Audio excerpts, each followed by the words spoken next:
Pacaran, komitmen, pasti udah gak asing lagi di kehidupan kita. Di masa sekarang, pacaran udah dianggap wajar oleh kebanyakan orang. Ada yang secara terang-terangan memamerkan kemesraannya. Ada juga yang sembunyi-sembunyi berkedok komitmen, tapi udah kayak orang yang pacaran. Katanya, enggak kok gak pacaran, tapi setiap hari saling kabar-kabaran. Enggak kok gak pacaran, tapi setiap hari saling kasih perhatian. Enggak kok gak pacaran, tapi setiap hari panggil sayang-sayangan. Di antara ribuan spesies yang ada di bumi, pasti terlintas di pikiran kita keinginan untuk merasakan keuuan pasangan muda-mudi milenial. Tapi, pernah dengar ayat ini? A'udzubillahi minasyaitonirrajim, wala taqrabuz zina innahu kana fahisyatan wa sa'a sabila. Dan janganlah kamu mendekati zina. Zina itu sungguh perbuatan keji dan suatu jalan yang buruk. Yap, betul sekali. Ini adalah Quran Surat Al-Isra ayat 32 yang seringkali kita dengar kalau ada orang yang bahas larangan pacaran. Ayat ini menerangkan Allah itu melarang kita untuk pacaran. Tapi nih, jika kita lihat kenyataan yang terjadi, banyak dari kita yang tahu dan paham akan ayat ini, tapi sulit sekali untuk mengamalkannya. Menganggap wajar suatu hal yang sudah jelas larangannya hanya karena mengikuti kebanyakan orang. Takut ketinggalan zaman karena nggak ngikutin tren.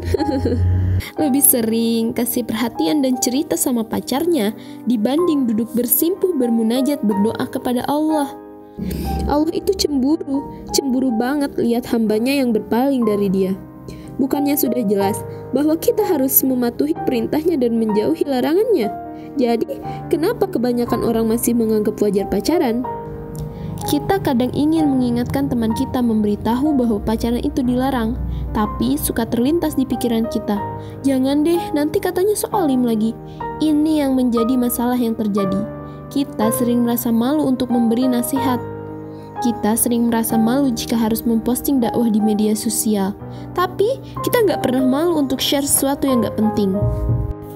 Sudah kewajiban kita untuk saling mengingatkan dalam kebaikan. Jika tidak mampu untuk menyampaikan langsung, boleh kita manfaatkan sosial media kita untuk menyampaikannya. Rasulullah beliau bersabda, "Balighu anni walau ayah, sampaikan apa saja dariku sekalipun hanya satu ayat." Seringkali orang berpikir saat mereka putus cinta, mereka mengeluh menyalahkan Allah. Kenapa mereka diberikan ujian seberat itu? Padahal dengan putus cinta itu tandanya Allah sayang. Allah tidak mau kita terlalu dalam menikmati perbuatan dosa. Karena sesungguhnya Allah Maha Pencemburu, sesuai hadis riwayat Bukhari dan Muslim.